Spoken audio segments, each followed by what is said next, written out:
Estamos próximos, muito próximos da tão esperada rodada 11 do Ragnarok, entre a Morte Branca Simohaiha e o deus da trapaça Loki. E sem dúvidas, esse último tá há muito tempo prometendo grande força e história no mangá. E é pra isso, meus queridos amigos e telespectadores, que eu tô aqui hoje. Eu quero teorizar com vocês o que o nosso gado favorito Loki pode mostrar no seu passado. Primeiro, temos que compreender para que serve um flashback em Shumatsu. Um flashback não serve para contar a vida inteira de um personagem desde o nascimento até o momento que ele tá no Ragnarok. Um flashback não é uma biografia. O flashback serve para explicar aspectos da essência desse personagem. Por exemplo, o flashback do Hades é para explicar o porquê do Hades ser o deus mais confiante dos céus. O do Sasaki é para explicar porquê ele é o maior perdedor que sempre evolui constantemente. E o do Tesla é para explicar de onde a sua motivação de sempre avançar se originou, e assim vai com todos os outros personagens. No caso do Loki, um personagem que temos contato desde o capítulo 11 a mais de 80 capítulos,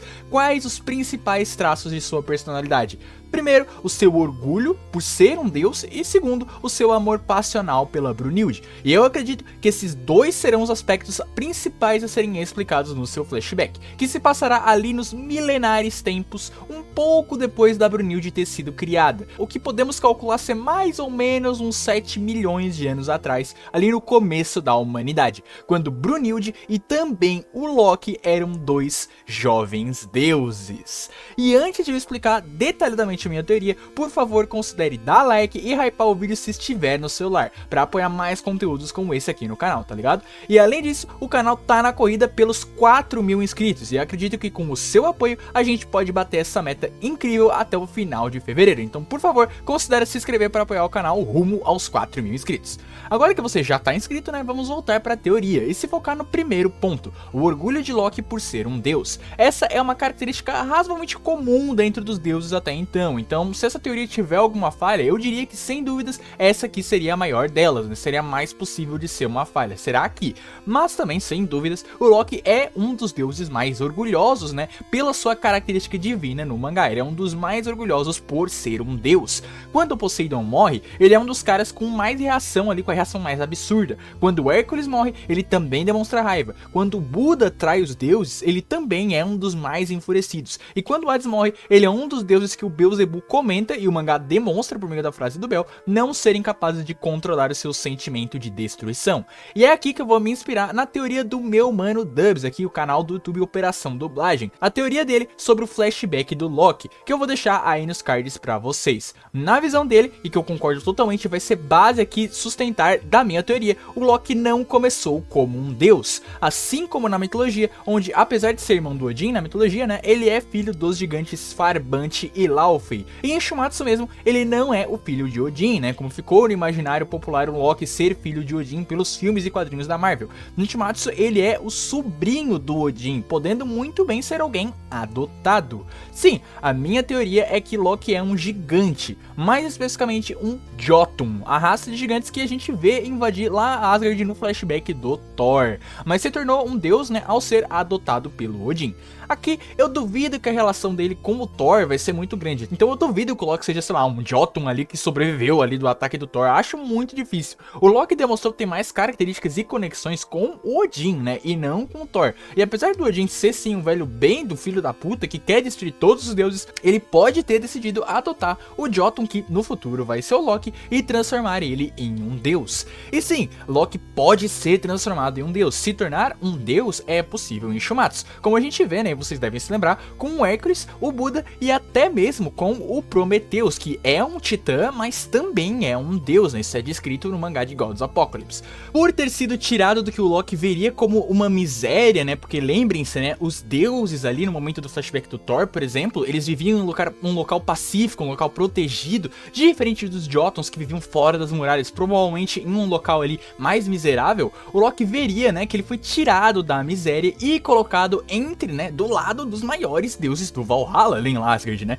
E principalmente por ser sobrinho do Odin, que é um deus supremo, e não é de se surpreender que ele tenha tanto orgulho por ser um deus, justamente por causa disso, né? Afinal, essa é uma bênção que ele carrega, né? Ele não nasceu com ela, ele recebeu isso, e ele é um personagem multifacetado que esconde os seus evidentes traumas sobre mentiras narrativas, sendo a do seu verdadeiro eu ser um deus todo-poderoso e invencível, que é uma mentira e que, quando é provado ser falso no Ragnarok com a derrota de um deus, traz ódio e rancor pro Loki, justamente porque a mentira que ele tanto acredita e que ele coloca como uma fachada da sua realidade é comprovada como falsa pela humanidade. E não só isso, seu ato de ser Deus recebeu na visão dele esse sentimento por causa de outra pessoa que vai ter um grande foco nesse seu flashback. A primeira das Valquírias, que na época ainda havia acabado de ser criada por Odin, a Brunhilde.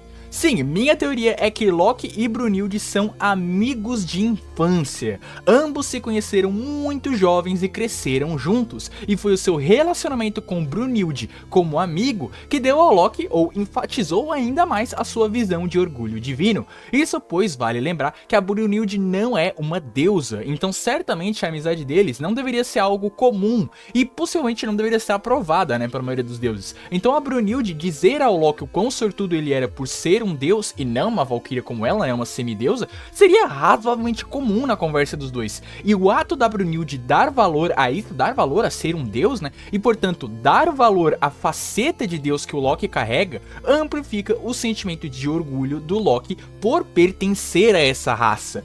Por isso, um deus ser derrotado quebra a faceta invencível de deus que o Loki tem e acerta diretamente no seu sentimento de estar fora do encaixe, fora do grupo, né, de não ser um deus de fato. Lembra ele a realidade que ele tenta esconder, de viver em uma mentira. Percebam como tudo que eu tô relacionando aqui envolve mentiras, que creio que seja o principal traço dele. O deus da mentira, que é alguém que usa a mentira, né, para ocultar os seus próprios traumas, o seu próprio passado. É o deus da mentira que não usa mentiras para enganar os outros, mas a si mesmo. Não só isso, como ambos serem amigos de infância, explica por que Brunhilde, mesmo sabendo que Loki é seu inimigo, demonstra tristeza ao pedir que ele seja o próximo a lutar. Explica também por que o Loki fica tão surpreso com essa atitude. Pensem comigo, se o Loki fosse só um stalker esquisito, né, do qual a Brunhilde tem pouco contato, por que ele falaria, então você quer realmente me matar? Sim, seria óbvio que ela quer, né? Porque o Loki não é ninguém pra ela nesse caso, né? Nessa situação hipotética. O Loki, claro, gosta muito dela, mas por que a Brunhilde teria alguma preocupação com o Loki? Por que o Loki ficaria triste com isso? É por isso que eu acho que ele é, né? Que ambos são amigos de infância. E é por isso que o Loki fica tão surpreso e magoado com isso, porque o Loki é alguém importante pra Brunhilde e ele está vendo que a Brunhilde, pra salvar o Siegfried e a humanidade, tá disposta até mesmo a matar o seu melhor amigo de infância no Ragnarok. E claro, com Brunhilde e Loki sendo amigos de infância, não só a gente já teria um glimpse, né, um brilhareco, uma espiadinha do passado do protagonista Brunhilde, que tanto tem tido foco nos últimos capítulos, como também a explicação da devoção ardente de Loki sobre ela, que certamente não é correspondida, especialmente após anos depois Brunhilde se envolver com o Siegfried e ter o processo de ser rebaixada para humana, coisa que sabemos que aconteceu e provavelmente foi por sua interação com o Siegfried mesmo. Então, temos um Loki com a sua paixonite secreta, não correspondida por anos, séculos, né, até chegar o Ragnarok, onde ele terá a sua luta com Simo Häyhra e finalmente as cortinas de segredo, mistério e mentiras sobre os traumas do Loki irão desaparecer, e o deus da mentira há de encontrar a verdade que ele tanto busca. Essa é a minha teoria sobre o passado do Loki. Agora eu quero saber de você. O que acha da minha teoria? Será que ela tá certa ou o Loki vai demonstrar algo totalmente diferente e eu vou estar completamente errado? Comenta aí embaixo quais as suas expectativas pro passado do Deus da Trapaça e claro, né, não se esquece do seu like e inscrição, beleza? Como sempre, um agradecimento aos boosters do server do Discord e aos membros General de Guerra, Falha TV e Nada, Imperador Celestial, Evanchantress e Crowvalho por apoiarem diretamente o canal. E meus agradecimentos a você que ficou até aqui, um abraço e até mais.